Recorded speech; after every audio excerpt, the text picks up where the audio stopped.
Hey, Broken Salespeople. So, this is the 50th episode. So, what else can we do but talk about the future?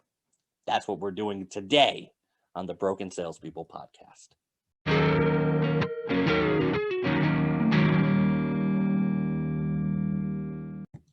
Hey, Broken Salespeople. Welcome to the workshop. My name is Red Staffstrom, and we are here to help you fix your broken sales skills. So I want to talk about the future. I want to talk about the future of sales, where I see sales in general going over the next 10, 20, 30 years. So you guys can be prepared as the world continues to change around us. Now, in order to do that, in order to predict the future, we need to discuss the past. We need to make sure that we understand the history of the way things are going and look at the world as it is now and start identifying the trends as they've moved forward. So this kind of came to light for me this week. This week, I was on a coaching call. I was speaking to somebody about the idea of getting a coach. And I was talking about what kind of coach would work really well for them.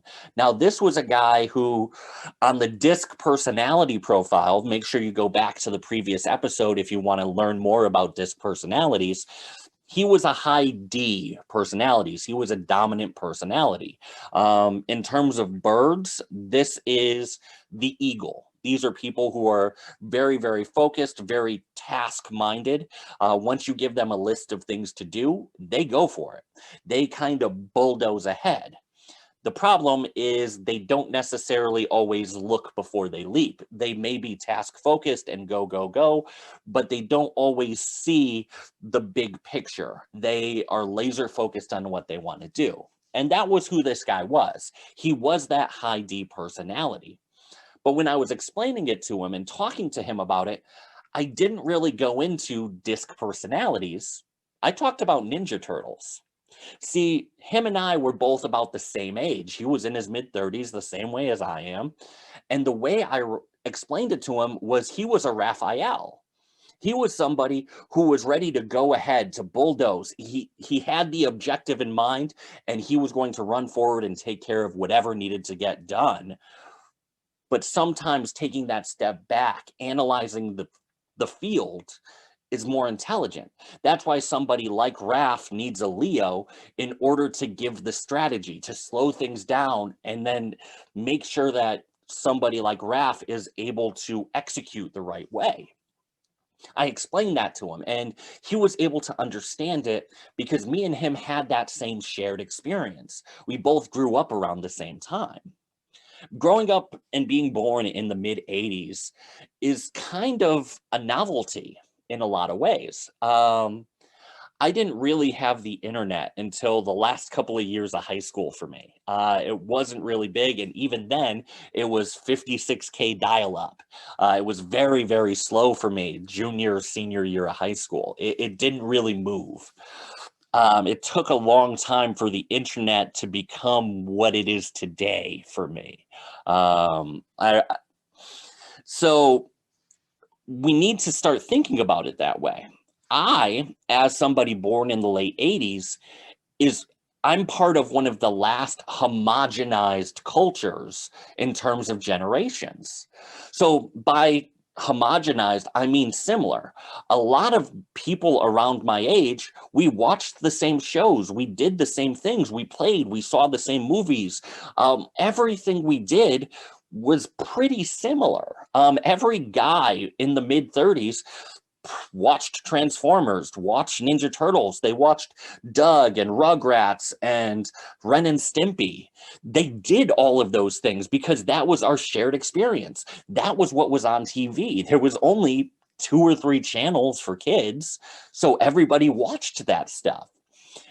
As we started to grow up and we became teenagers, a lot of the shows were the same too. We would watch Friends, we would watch Seinfeld. A little bit later on, we would watch The Office, we would watch Parks and Rec, we would watch all of these same shows. So we had that shared experience. But now, start looking at people who were born in the year 2000, people who are turning 21 this year. What did they have? What shared experiences were they a part of? See, now if you have basic cable, you probably have 10 to 15 different kids channels that you could watch. My daughter right now has no limit in terms of what she wants to watch. She could watch Sesame Street from the last 50 years. She could watch just about anything. There's no talking the next morning about, did you see this episode of Power Rangers, the way it was when I was in second and third grade. Now you have people who are able to choose their own experience. They are able to really pick whatever niche they want to really dive into. Prior to people of my age, people who are older than me, remember the world being even more homogenized. If you are a baby boomer and you're listening to this, for instance, you remember 3 channels. You remember everybody watched the Brady Bunch. Everybody watched I Love Lucy. Everybody watched Roots. Roots is probably the one television event that everybody who was of an adult age in the 70s really remembers. Everybody watched Jaws. Everybody watched Star Wars. Now, for Gen Z, they don't have that. Sure, every so often there's a blockbuster movie like an Avengers, but for the most part, their day-to-day watching habits, their day-to-day, what they read, what they do, what their hobbies are, it's not riding bikes until the lights come on anymore. They are able to dive into the deepest niches of popular culture. They are able to choose their own experiences. So why am I saying all this? Why am I going into it?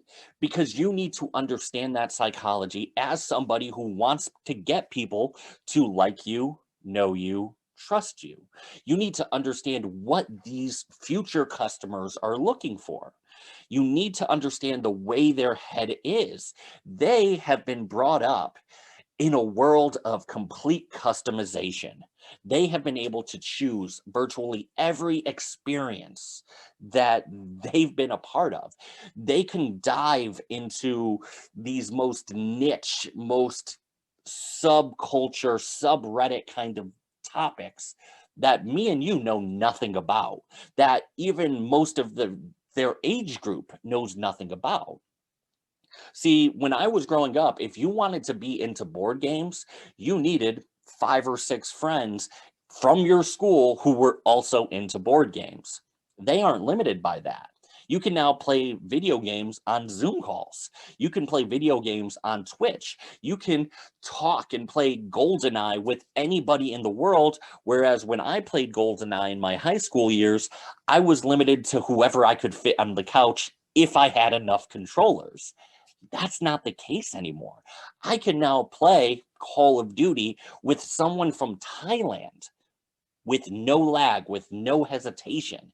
It's a completely different world because they aren't limited to geography. They're not limited to what's on tonight. They can do and watch and customize and create the experience, create the world they want to live in. So as a salesperson, you need to know that. You know they've become accustomed to that they have that taste. They want what they want. And now it's your job to do everything you possibly can to provide it. Now, can you make everybody happy? No. And you shouldn't try. Sticking to 90s references, you don't want to be try to market to Ned Flanders. You want to market to your people. You want to find your favorite character and speak to them. The reason I talk about Ned Flanders is I remember an episode of The Simpsons where he talked about loving plain yogurt. His favorite flavor of yogurt was plain, not vanilla, plain. Trying to appeal to everybody means you lack flavor, means that you're going to, because you don't want to offend somebody, because you don't want to rule somebody out, you're going to bore everybody in the world. You need to pick the flavor you want to embody. You need to pick the people you want to work with. And no one cares if it's not a massive market. You could have diehard fans in a niche market and narrow it down. One of the companies that I really admire is a company called Wormwood, WRYMWOOD. They are expert woodworkers. They know old school mortise and tenon style woodworking. In terms of craftsmanship, it's some of the best manufacture quality I've ever seen. They are experts in what they do, especially for products that are really mass produced. They are fine furniture makers, specific to people who like tabletop gaming. Fine furniture, that's a niche. Tabletop gaming, that's another niche. They are a niche of a niche, but they've broke $3 million on Kickstarter within 20 minutes.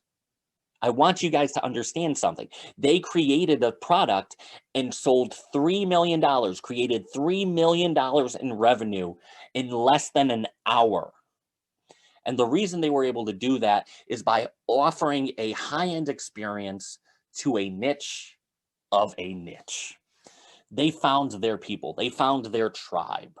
And that's the important thing for you to start realizing as a salesperson. You need to figure out who you appeal to. And it's not going to be everybody. It never will be. Find your tribe, build your tribe. And that's how you become successful in sales, because that's the only way it will sustain itself long term. I hope you guys have liked this. Please, this is the 50th episode of Broken Salespeople. If you haven't liked, reviewed, subscribed by now, take your time and do it. I'm giving you guys a ton of great information, and it means the world to me, to this channel. If you'd like to connect, brokensalespeople.com. You could find me there, brokenpeoples.com/connect. You could find me on all the platforms. And until next time, go fix yourself.